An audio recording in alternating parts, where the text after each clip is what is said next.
Welcome to Daily Wisdom, Walking the Path with the Buddha, a podcast shared by David Roylance. This podcast is dedicated to guiding you to completely eliminate the discontent mind and the suffering it causes by attaining enlightenment. Learn and practice the teachings of Gotama Buddha that will guide you to fully attain a peaceful, calm, serene, and content mind with joy. To support this podcast, visit patreon.com/support Buddha or visit buddhadailywisdom.com, where you will discover a full range of courses, retreats, and online learning resources to assist you on the path to enlightenment. Now, here's our teacher to share more.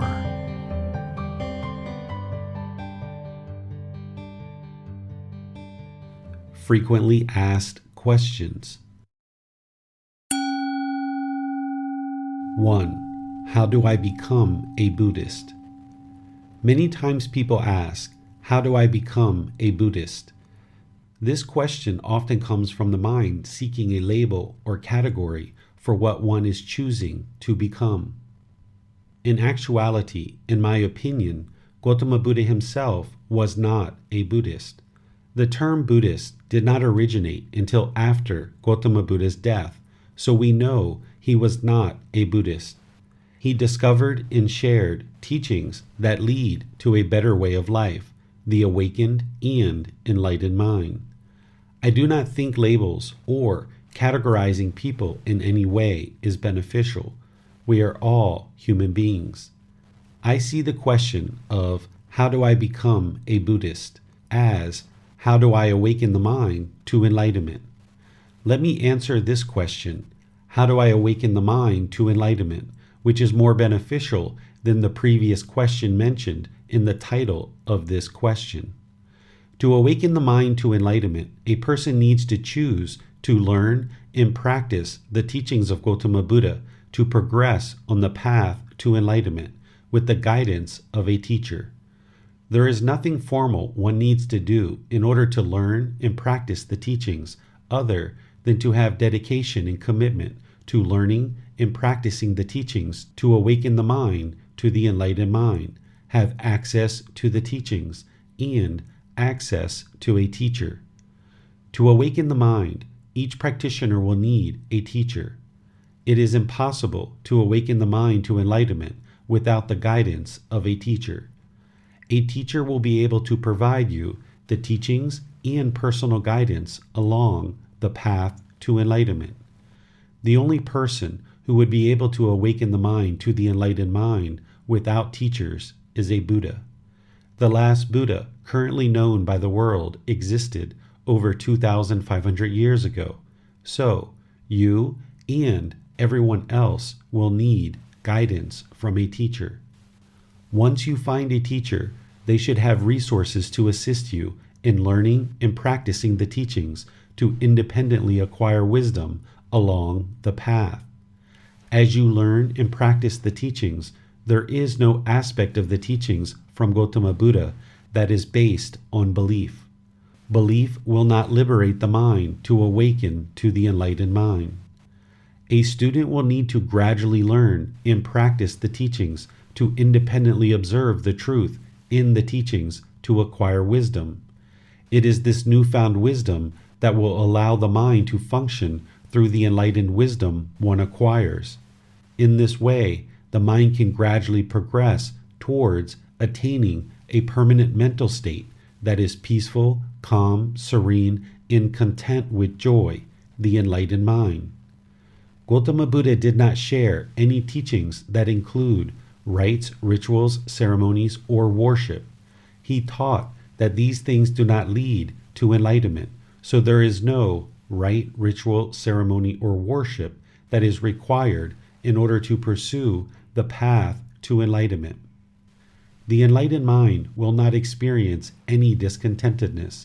All discontent feelings will be eliminated 100% to include the elimination of sadness, anger, frustration, irritation, annoyance, guilt, shame, fears, boredom, loneliness, shyness, jealousy, resentment, stress, anxiety, etc. The mind will reside permanently peaceful, calm, serene, and content with joy. Are you on the path to enlightenment?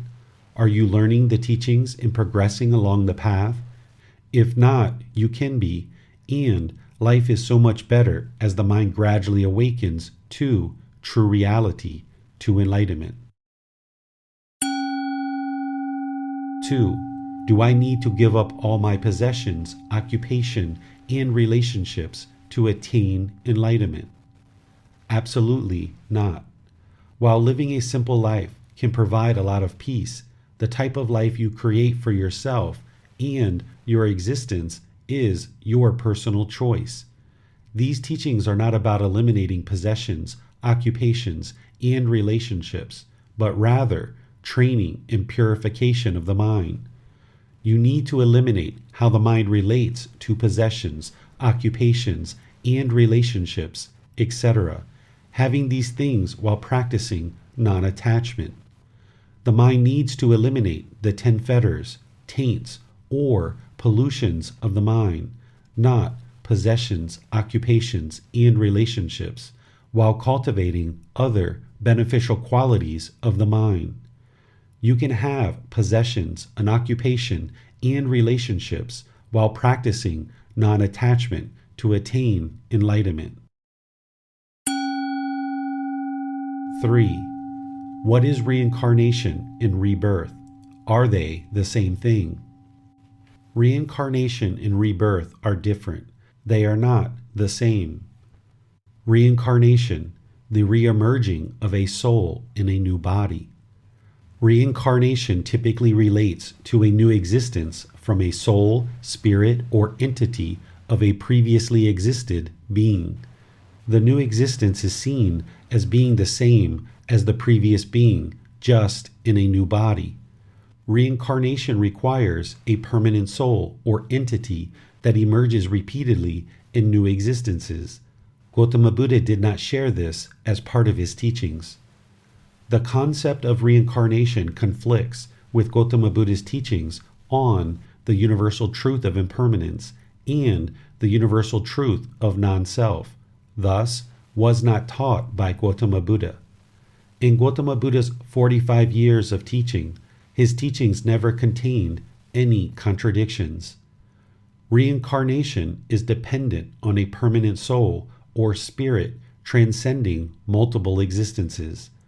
Gotama Buddha left the teachings concerning a soul as undeclared, having never taught the concept of a permanent soul or a permanent self that transcends multiple existences. The concept of reincarnation conflicts with 3 specific aspects of Gotama Buddha's teachings. Reincarnation conflicts with 1. The universal truth of impermanence, 2. The universal truth of non-self, and 3. Gotama Buddha left the teachings on the soul as an undeclared teaching. Thus, Gotama Buddha never taught reincarnation. Rebirth, a new being that has come into existence through the cycle of rebirth based on a previous being's craving in kama. Gotama Buddha taught rebirth through the cycle of rebirth. Rebirth is a new existence of a new being that has been reborn based on a previous being's craving. Craving is the fuel that causes rebirth. If there is craving at the time of death, there will be rebirth into a new existence. If enlightenment has been attained, i.e., all craving, anger, and ignorance are fully extinguished, there will be no rebirth. The new being may or may not have residual memories of previous existences in its new consciousness that may be recalled over time during the new being's life. Rebirth is not based on a permanent soul or spirit of any kind, but instead is caused by craving of the previous being, which produces a new birth into a new existence. Each new birth is a new existence or new life.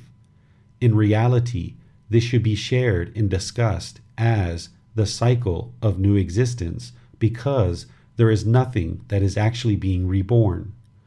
Gama of the previous being will determine the destination and life situation of the new being. Gama of the previous being determines in which realm the new being will be reborn: hell, animal, afflicted spirits, human, or the heavenly realm. Gama from the previous being also determines the quality of life of the new being. For example, the family and life situation, poverty versus wealth, one is born into, the appearance of the new being, and the condition of the new being's body and mind are all determined based on the Gama of the previous being. If the previous being generated significant amounts of wholesome Gama to be reborn into the human realm, the new being is reborn into a favorable destination within a wealthy family, beautiful appearance, and/or with a healthy body and mind. If the previous being generated significant amounts of unwholesome Gama, the new being is reborn into an unfavorable destination of the lower realms, hell, animal, or afflicted spirits realm. Or, if reborn into the human realm, the being will be reborn into difficult circumstances in the new existence based on the previous being's Gama. Difficult circumstances that result from the previous being's Gama would include in what realm the new being is reborn, what part of the world, the type of family, the amount of wealth, ability to acquire necessities to sustain life, appearance, and the health of the body and the mind. Craving determines if there is rebirth, while Gama determines in what realm, what situation, and the condition of the new being upon rebirth. 4. Can I be Buddhist without believing in rebirth? Yes. One does not need to understand, believe, or know the truth regarding rebirth to learn and practice the teachings of Gotama Buddha. Let's explore this topic further to provide you additional information for a deeper understanding. Considering a person Buddhist or not is only a label. Labels of being a Buddhist or not will not determine whether you are or are not learning and practicing these teachings closely. There is nothing to determine whether you are or are not a Buddhist. In fact, Gotama Buddha himself was not a Buddhist. This label did not exist during his lifetime. The teachings and practices Gotama Buddha shared were offered to humanity as a life practice that would improve the condition of the mind through awakening it to true reality, enlightenment.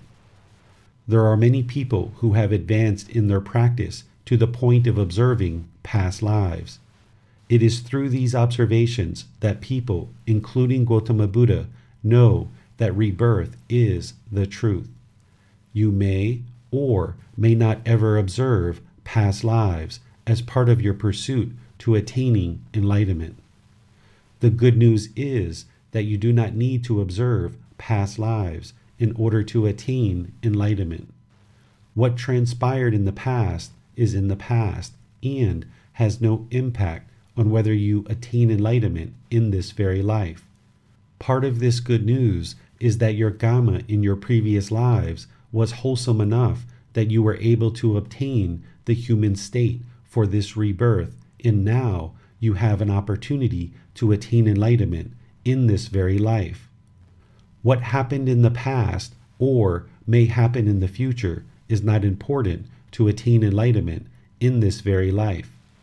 The mind needs to reside in the present moment, learning and practicing the teachings that lead to good, wholesome decisions to attain enlightenment. Additionally, there are no teachings in this practice that one should merely believe. Belief does not allow you to attain the wisdom that would ultimately liberate the mind.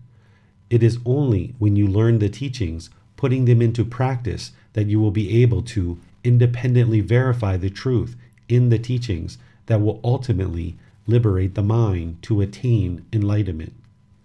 You should never believe anything in these teachings, but instead work to learn and practice the teachings so that you can independently verify the truth for yourself. This will ensure you are gaining wisdom to liberate the mind. For more details on how rare it is for one to obtain the human state, see Gotama Buddha's simile, Rare That One Obtains the Human State, available in this book in the chapter titled Why Study Gotama Buddha's Teachings, Chapter 2. 5. What does it mean to take refuge in the Buddha, the Dhamma, and the Sangha, and is there a ceremony to do this? Refuge, shelter or protection from danger or distress, a place that provides shelter or protection, something to which one can receive help in difficulty.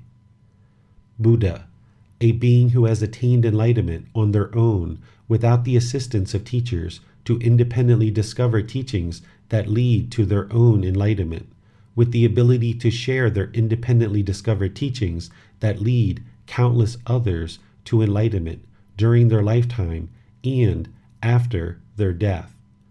The last Buddha currently known to the world existed 2,500 years ago, whom I refer to as Master Teacher Gotama Buddha or Gotama Buddha. You will see other ways people refer to him. Dhamma, the teachings of Gotama Buddha based on the natural laws of existence that lead to awakening of the mind, enlightenment.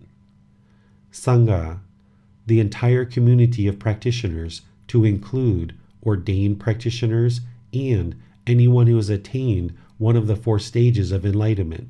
This includes household practitioners.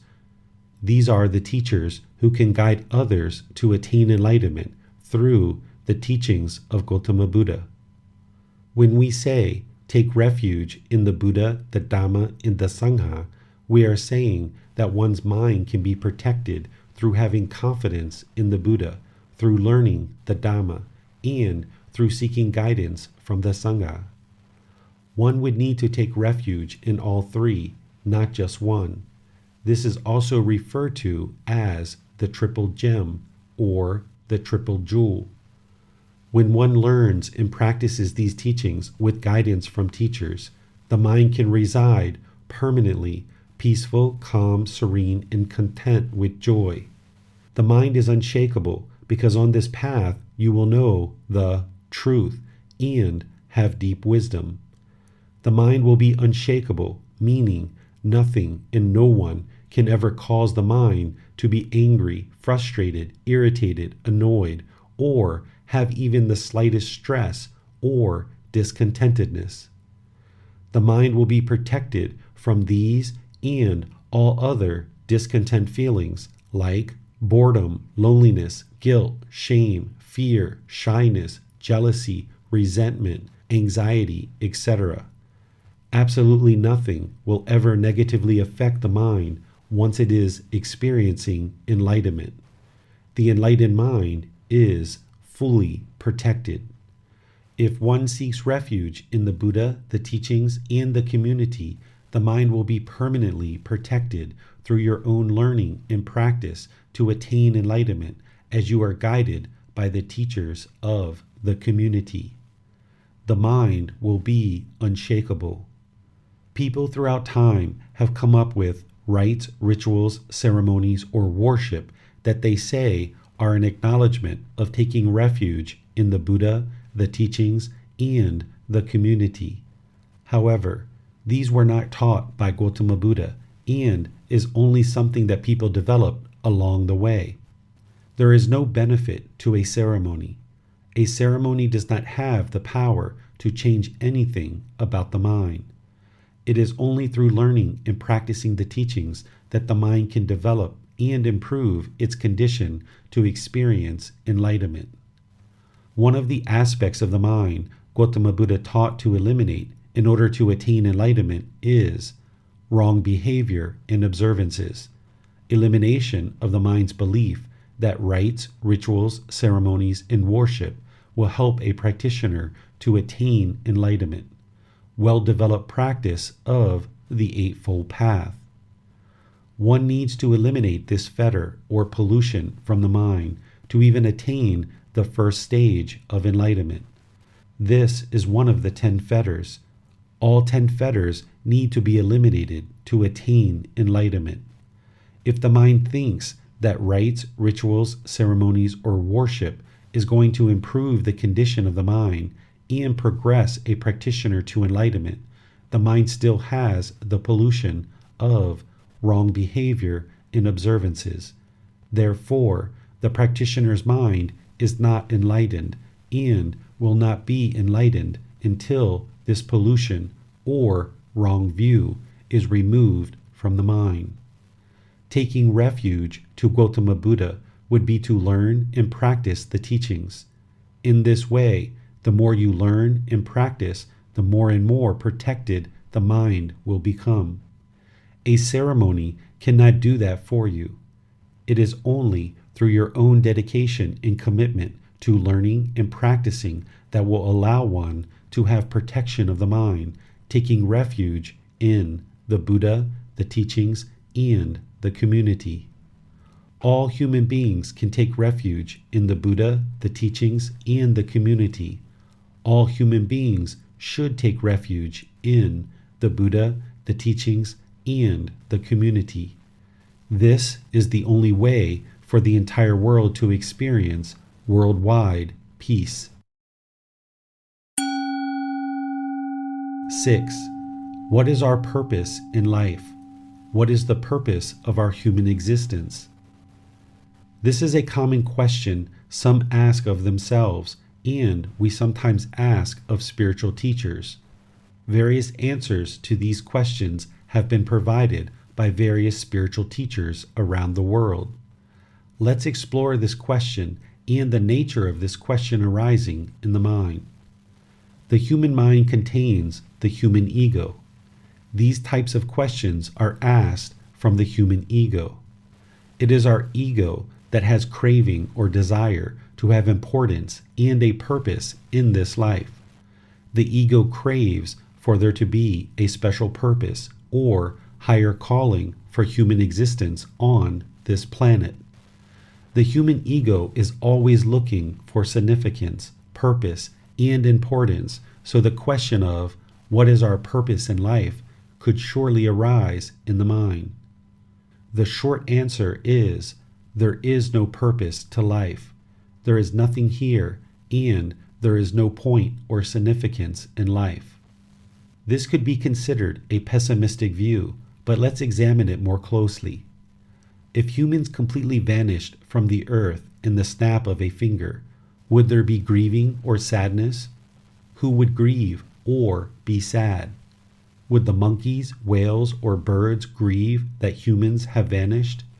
Would the world seas have dismay that humans have vanished? Would the sun and moon still rise and set if humans instantaneously disappeared? If you answer these questions honestly, you would come to the conclusion that the monkeys, whales, nor birds would grieve the vanishing of humanity. In fact, they would probably be pleased and see humanity's disappearance as beneficial. The world seas would not have dismay if humans vanished, and again would probably benefit enormously from our disappearance. The sun and moon would still rise and set based on the same cycles that have always existed, and human disappearance would have no effect or change to these natural cycles. Who is going to even remember you and your existence on this planet a few hundred or a few thousand years from now? If you answer this question honestly, no one will remember you or care that you existed. So, who would truly grieve, have sadness or dismay at the disappearance of all of humanity? Only humans, right? We have such a strong craving to exist that we continue to exist on this planet and oftentimes search for meaning or purpose in life. This outward searching and seeking importance is just the human ego seeking significance. In this way, we crave possessions, wealth, relationships, job titles, or self-image, all products of the mind seeking importance. Similarly, it is the human ego that holds, grasps, and clings to the idea that humanity must and shall always continue. In the world as it existed during prehistoric times with massive creatures roaming the earth, I suspect that the human ego was practically non-existent. If we lived during those times and ventured out from our cave, we knew that there were massive creatures that were much more powerful and significant in the world than us humans. Prehistoric humans, most likely, were very aware of their presence and the presence of creatures that were much more dominant and powerful than humans. These more dominant creatures could eliminate a human's life practically instantaneously with their power and might. I suspect the prehistoric human mind understood humans are not powerful and that other creatures ruled this planet. It is only in modern society that humans have developed an ego that is unbalanced and unchecked. We have created technology and advances in transportation, energy, weaponry, and other fields that have made us the supreme being on this planet. If a lion or other beast killed a human, we would most likely seek out the beast and kill it with our advances in intelligence and weaponry to track and kill the beast. The modern human ego would find it necessary to exert our dominance over any beast that exists today that killed a human and got away with it. This allows the modern human ego to retain our false sense or craving for dominance and control of the world around us. Conversely, if a human was killed by another creature during prehistoric times and there were many creatures to do the killing at that time, humans would have just accepted it and moved on, knowing that humans are not the dominant force on this planet. There would not be an attempt to kill all the creatures by prehistoric humans because that objective would be impossible. Throughout history, humans have evolved significant intelligence and ability to dominate or control the world around us, and through that ability to exert our control or will, the human ego has evolved and is firmly rooted in the human mind. But if we strip away the modern human ego to eliminate seeking importance and significance, refocusing on the prehistoric mind, what we will most likely find is that prehistoric human beings had no such desire or interest to understand their significance or importance on this planet, because all they cared about is existing. They only cared about survival. They depended on the land and the resources it provided. I propose the only interest among prehistoric human beings was to exist and coexist peacefully among all the creatures that resided here on this planet. If they did not seek a peaceful coexistence with all creatures on the planet and live in harmony with Earth's resources, humans would not have existed. They hunted and gathered to provide food. They created shelters and clothing. They looked for ways to create a better and more comfortable existence with each other. They did not seek importance or significance of why they existed. They just sought a better existence to live and stay alive. It is only in modern civilizations that we have created jobs, possessions, titles, hobbies, sporting activities, and other activities that we pursue to pacify or occupy our time in this existence to create some sort of importance or purpose the human ego can latch onto to feel important. As various teachers have been asked these same questions over the years, various answers have been provided. The mind of seekers and teachers have an overwhelming desire for an answer and to provide an answer. As a teacher, it does not make me feel more important, significant, or wiser to provide an answer to the question of what is our purpose in life, or what is the purpose of our existence. Can a teacher, and thus the student, just be content with the answer, there is no purpose, we just exist? It is the human mind and the human ego that is constantly trying to create purpose for this existence, that we continue to exist and continue to add more and more obligations and relevance to our existence.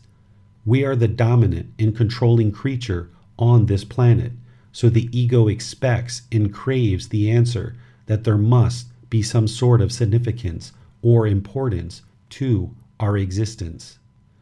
I can be content to share there is no purpose for human existence, and there is no purpose for humans on this earth. I have no interest to please an ego to sound wiser if I provided a definitive answer to this question. Can the mind be content with the answer, there is no purpose for human existence, and there is no purpose for humans on this earth? Or do you still have a craving or desire for a purpose? Does your ego still crave and desire an answer to what is your purpose in this life? Is the ego still seeking importance and significance? If so, here is the answer I will provide you. Your purpose is to attain enlightenment, which includes dissolving of the ego, so that once you dissolve the ego, you will see that there is no purpose to the human existence. Upon attaining enlightenment, you will have escaped the cycle of rebirth, and thus you will not be reborn into a new existence of nothing or no purpose. Sustain your life through the daily activities that are required to sustain life, attempting to do no harm to other beings or the planet. Seek enlightenment in this life. Dissolve the ego and realize there is nothing that exists here for you in this world, and we do not need to continue human existence. Elimination of the craving for importance and significance in this life is to eliminate and dissolve the ego that craves an answer to this question. You have made yourself constantly busy and occupied with tasks, objectives, goals, and responsibilities that are pleasing to the mind and to the ego. The mind, and thus the ego, feels important and significant. However, there is no purpose for humanity to exist, and until we realize that the mind, and thus the ego, has us on a never-ending pursuit to feel important and significant, then we will continue to have craving for existence. If there is craving at the time of death, we will be reborn through the cycle of rebirth, eventually returning to a new human life of constant pursuit of importance and significance. Craving is the fuel that leads to rebirth. To eliminate rebirth, one needs to extinguish craving. It is not until we fully dissolve the ego, along with other realizations on this path, that we attain enlightenment, so that we will not return to a new existence with a purpose of nothing. 7. Can I exercise the physical body and still attain enlightenment? Yes, you can. The path to enlightenment involves training of the mind, not training of the body. To sustain this life, you need the body and the mind to reside together. Without the body, you have no ability to train the mind. So, you should exercise the physical body if you like, and maintain its health in prudent ways. There is less effort for the body and the mind when the body is healthy. An unhealthy body will put strain on the body systems and also the mind. Proper hygiene, proper food supply, proper sleep, physical fitness, and medical checkups are helpful to ensure you are maintaining the body's physical health.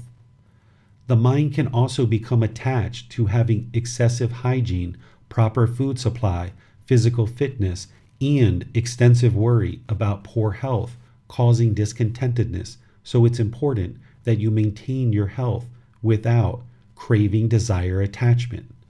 For example, if you plan to work out each day at 8 a.m., and that is your permanent schedule, it will be impossible for you to maintain this schedule permanently because of the universal truth of impermanence.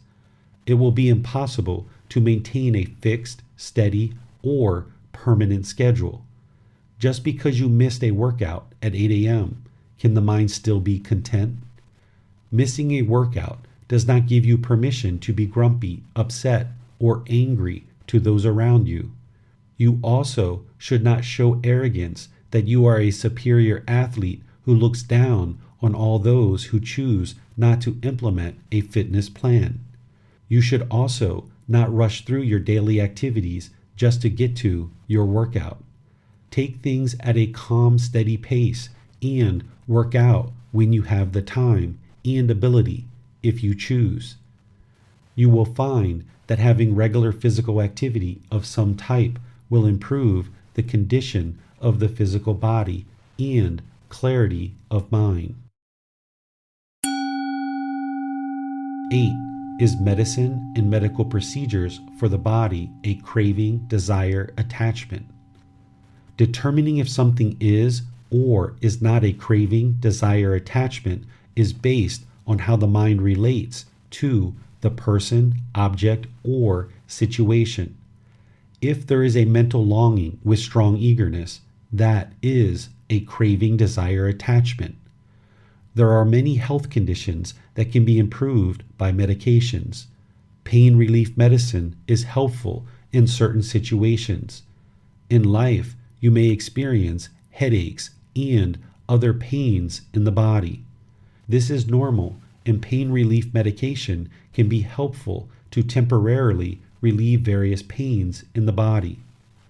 Once you attain enlightenment, the body and the mind will be tranquil, light, and peaceful. If you are experiencing pain in the body, it is challenging to train the mind. Temporarily relieving the body of its pain through medication can be helpful, but you must ensure that you do not become dependent or addicted to medications that influence the mind. If a practitioner is taking medicines without understanding the root cause of the medical concern to solve the health issue, then one is perhaps going to never find the solution to the problems they face. For example, if a practitioner is experiencing ongoing headaches and just continues to always seek medicine without investigating the root cause, then they will not eliminate what is causing the headaches and be relegated to the expense and harmful side effects due to continuous use of chemically based medicines. There is most likely a non-biological cause to something like a headache, such as poor diet, lack of sleep, lack of water, difficulty addressing stressful situations, and other external causes. A wise practitioner would look to solve the root cause of the headaches rather than continue to always revert to medicines. While medicines can provide a temporary solution, a wise practitioner will look for the root cause and address that through wise decision-making, which may or may not involve medical intervention. Headaches and other medical issues are a way to tell the mind that unwise decisions are being made, and through identifying those and through implementing wiser decision-making, a practitioner can completely resolve their medical issues that led to such things as headaches, stress, anxiety, depression, bipolar disorder, schizophrenia, and a whole range of other symptoms that are remedied through a well-trained mind based on these teachings, but may be falsely understood as a biological medical problem. Discuss medications and the use of them with your doctors, ensuring you have selected doctors and medical professionals who have eliminated craving for wealth and are dedicated to providing respectful, beneficial patient care with no other motivations. Medications that are prescribed for mental health can be a craving, desire, attachment, as described in a previous chapter. There are no medications that will permanently eliminate emotions, feelings, past traumas, or expectations you place on yourself that cause a discontent mind. Mental health medications will suppress the unwelcome emotions and feelings, but they will not eliminate them. Medications and medical interventions are only temporary solutions, or perhaps only providing minimal improvements while one works to develop their life practice in these teachings to completely eliminate unwelcome emotions and feelings. The only permanent solution to attain a peaceful, calm, serene, and content mind with joy is enlightenment. 9. What significance can I apply to dreams?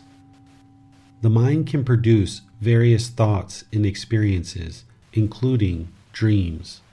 There are always questions about how to interpret dreams. The person who experiences the dreams can oftentimes look to others for the meaning and purpose of a dream to help guide them in life. This practice can oftentimes be misleading at best. The potential subject matter of dreams and how they are interpreted are countless. For every dream one experiences, there can be any multitude of explanations that one may gather from others. Who is to say what is accurate or inaccurate with the various interpretations and methods used to acquire such information? When you experience a dream, it's best to not be attached to its meaning or needing an explanation. Whatever is produced during sleep and what that means does not make a dream a reality. It is best to stay focused on reality in truth in life experiences, learning and practicing these teachings.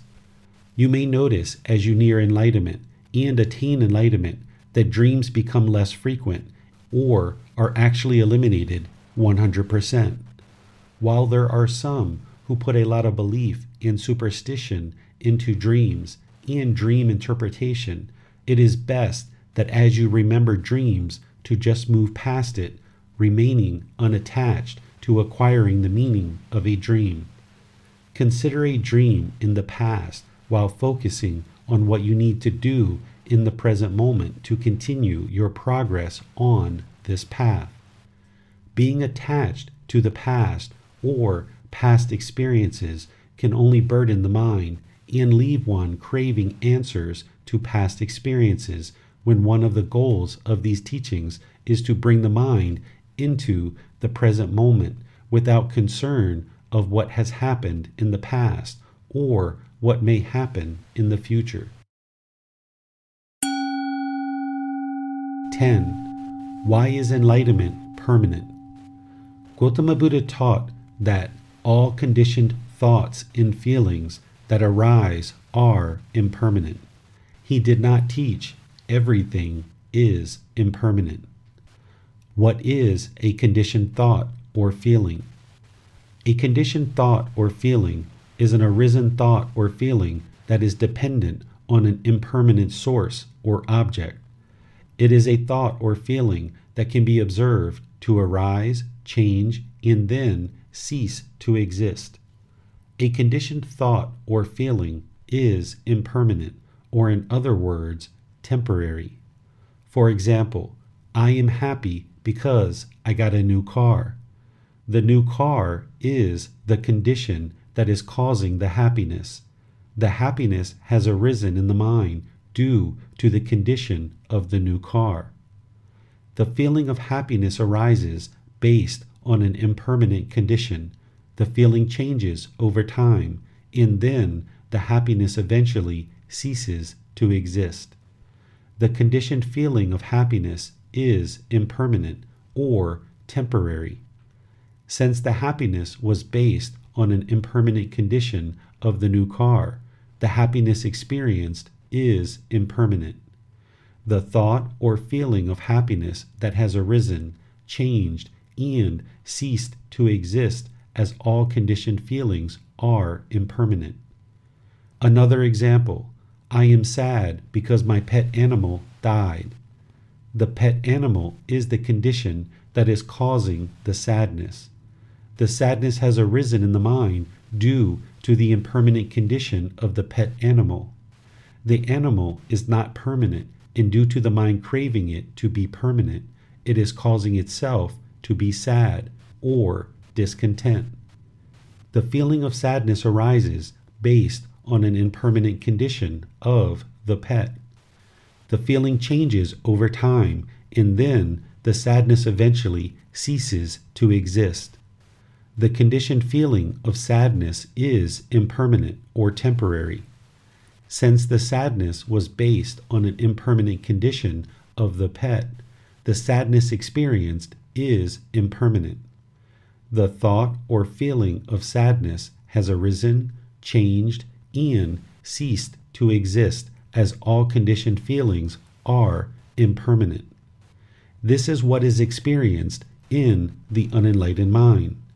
The unenlightened mind bases its internal feelings on impermanent conditions. The unenlightened mind craves, desires, attaches to impermanent conditions, has a mental longing with a strong eagerness for something, holding on to it tightly.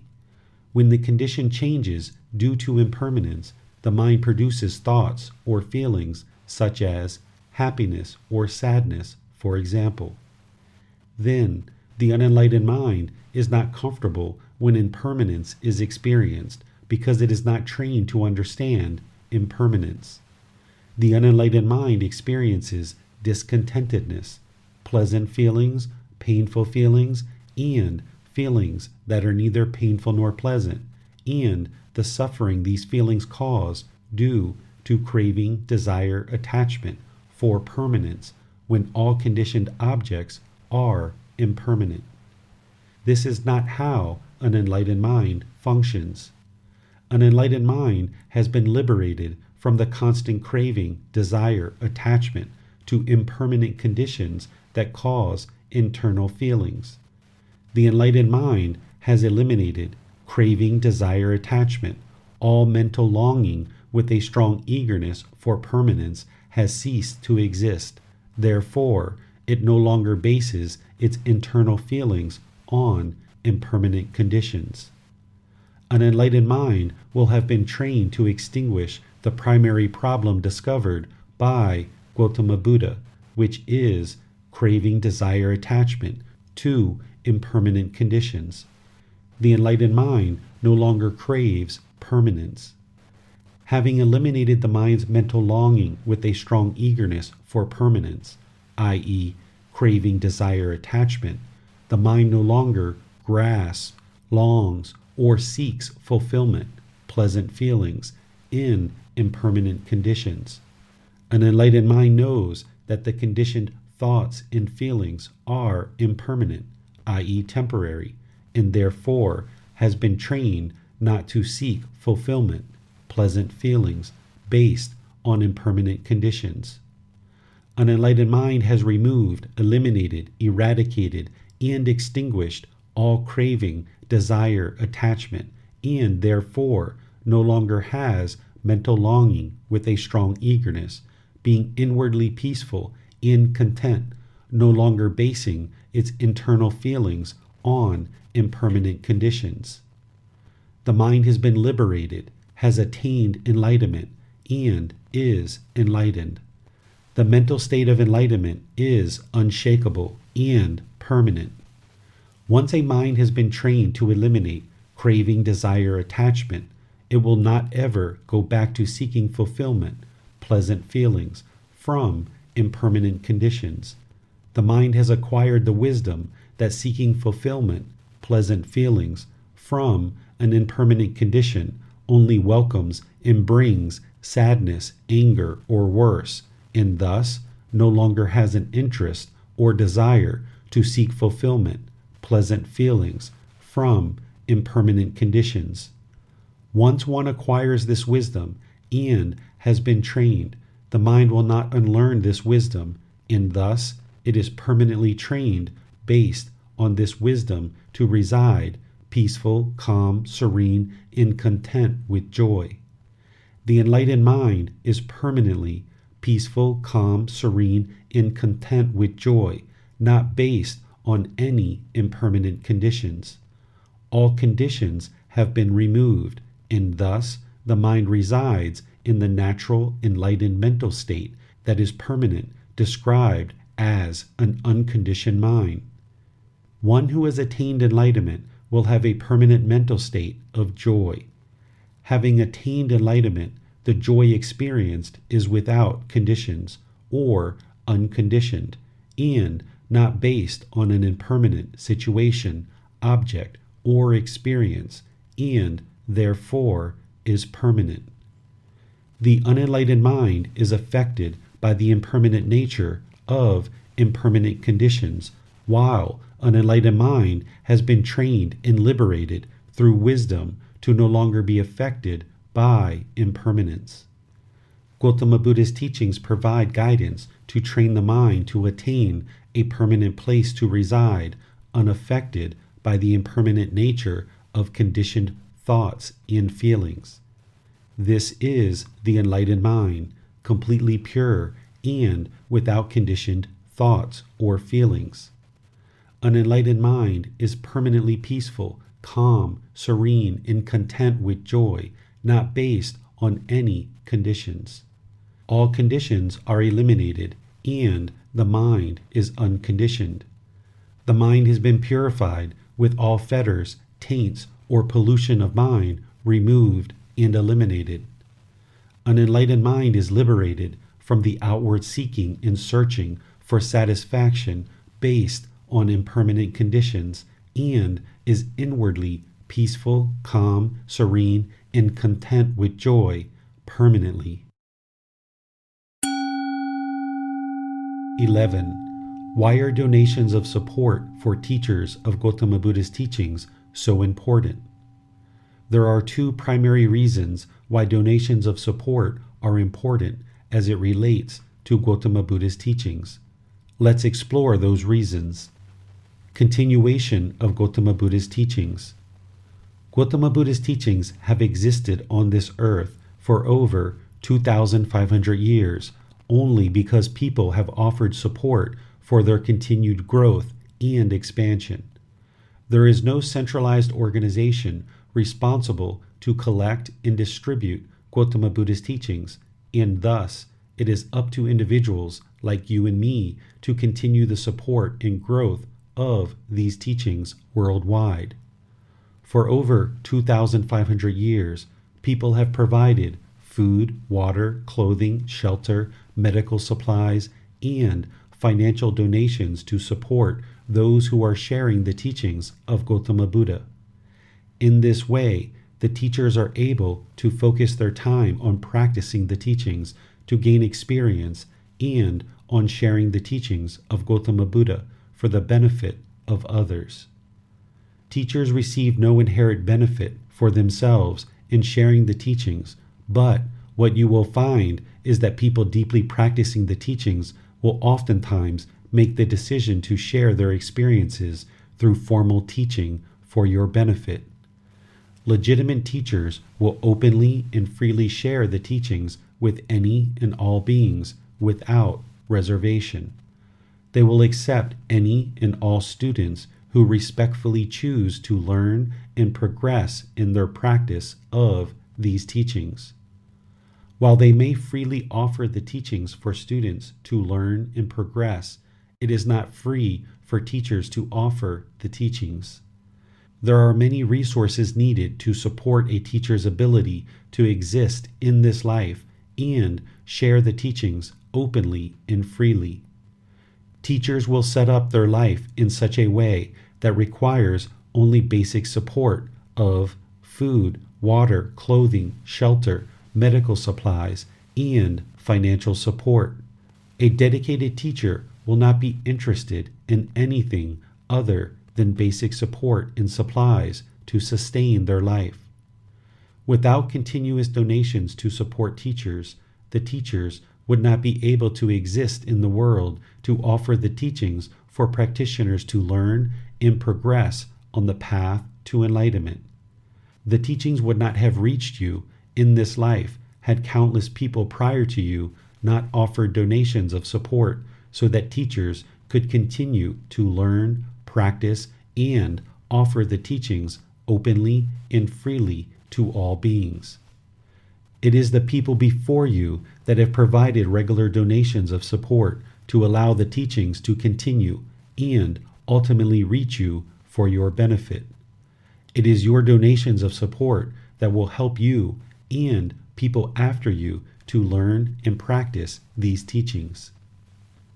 Generosity leads to enlightenment. The primary problem that Gotama Buddha discovered in the mind is craving, desire, attachment. The unenlightened mind experiences discontent feelings because it holds on with a mental longing and strong eagerness. This is referred to as craving, desire, attachment. The mind causes itself to be discontent because with craving, desire, attachment, it holds on, and therefore the mind experiences sadness, anger, frustration, irritation, annoyance, guilt, shame, fears, boredom, loneliness, shyness, jealousy, resentment, stress, anxiety, etc.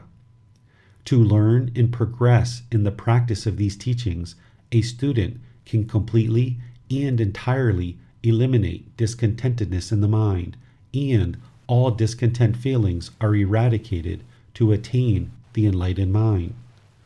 Craving, desire, attachment is the cause of the discontent mind, and eliminating this unwholesome quality will eliminate discontent feelings from the mind. There are two remedies that Gotama Buddha shared to train the mind to eliminate craving, desire, attachment. Breathing mindfulness meditation and generosity are the two practices Gotama Buddha shared to eliminate the unwholesome quality of craving, desire, attachment. Through practicing breathing mindfulness meditation with guidance of teachers and practicing generosity, the mind is trained to let go. Without practicing breathing mindfulness meditation and generosity, among other teachings, a practitioner would not be able to attain enlightenment. Through practicing generosity, i.e., giving and sharing, the mind is gradually trained to let go and practice selflessness. The mind has a tendency to hold on and accumulate things with selfish desires, but through generosity, the mind can be trained to recognize the interconnectivity of all beings through giving and sharing without expectation of anything in return. Teachers who are openly and freely sharing these teachings are practicing generosity of their time, effort, energy, and resources with loving kindness and compassion for all beings. Gotama Buddha's teachings are designed to guide a practitioner in cultivating these qualities of mind, so any legitimate teacher would openly and freely share the teachings with all beings, without expectation of compensation or setting a price for sharing their teachings. But they will need and do accept donations of support to exist in the world and to offer the teachings. With that said, it is up to the students to regularly support their teachers. While a teacher is practicing generosity to openly and freely share the teachings with students, if the students are not also practicing generosity, there is not support for the teacher to continue their work to help students attain enlightenment. Essentially, if a teacher is openly and freely sharing with you, this tradition of teachings only works if students are also openly and freely sharing resources with their teacher on a regular basis. It is common for students to share food, water, clothing, shelter, medical supplies, and financial support, along with time, effort, and energy to help their teacher to openly and freely share the teachings of Gotama Buddha. Without this generosity, a student would not be able to train the mind to practice non-craving, non-desire, or non-attachment. Therefore, a student would be unable to attain enlightenment. Without generosity, this tradition that leads to awakening of the mind, to liberation, to enlightenment, will not continue for the benefit of all beings to attain a peaceful, calm, serene, and content mind with joy. While a legitimate teacher is not interested to openly request donations from their students, for students who deeply understand these teachings and who are practicing these teachings to eliminate discontentedness in the mind, they would freely make offerings of donations and supplies to help their teacher without a need for the teacher to request support. Students will need to openly, freely, and continually make offerings to their teachers to support the continuation of the teachings, to train their mind to let go, and to make progress on the path to enlightenment. The entire Buddhist tradition and the teachings of the Buddha shared with the world is based on loving kindness, compassion, and generosity of all beings. The foundation and continuation of this tradition is based on teachers openly and freely sharing the teachings with loving kindness, compassion, and generosity. And the foundation and continuation of this tradition is based on students making offerings with loving kindness, compassion, and generosity. Cultivating loving kindness, compassion, and generosity throughout humanity is highly beneficial for all beings to create a kinder, more peaceful, and loving society. If we enjoy and expect teachers to not set a price to offer and share Gotama Buddha's teachings, then students need to take the initiative to openly and freely make offerings to support the teachers and the teachings they share for the benefit of all beings. To learn more about developing a practice of generosity, see the book titled Generosity, Volume 13 of this same book series. You can support our efforts to share the teachings of Gotama Buddha with you and worldwide for all people using this link, buddhadailywisdom.com/support Buddha. If beings knew the results of giving and sharing.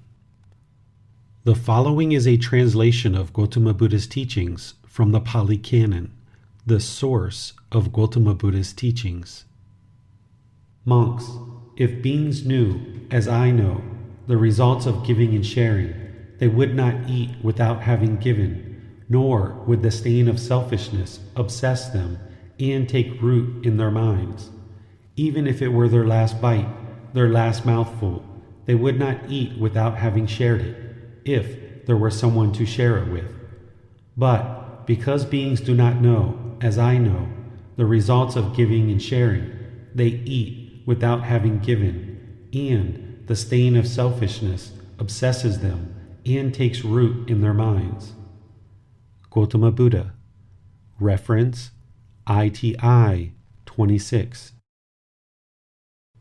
The end of each chapter will have learning resources for further exploration. You will be able to explore the audiobook, videos, podcasts, and quizzes to deepen your understanding of the content you read in each chapter. Please see the ebook for more details on these resources. As you have questions or need clarification on these teachings, you are welcome to post those into the Facebook group Daily Wisdom Walking the Path with the Buddha, or contact the author privately for in-depth learning. Daily Wisdom, Walking the Path with the Buddha. Facebook.com/groups/Daily Wisdom 999. Thank you for listening to this podcast. To provide support for this podcast, visit patreon.com/support Buddha. To access more teachings, visit buddhadailywisdom.com.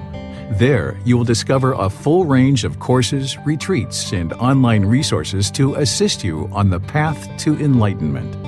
Remember to establish a daily, consistent meditation practice, along with learning and practicing these teachings. A well-developed meditation practice is the foundation in which to train the mind to attain enlightenment.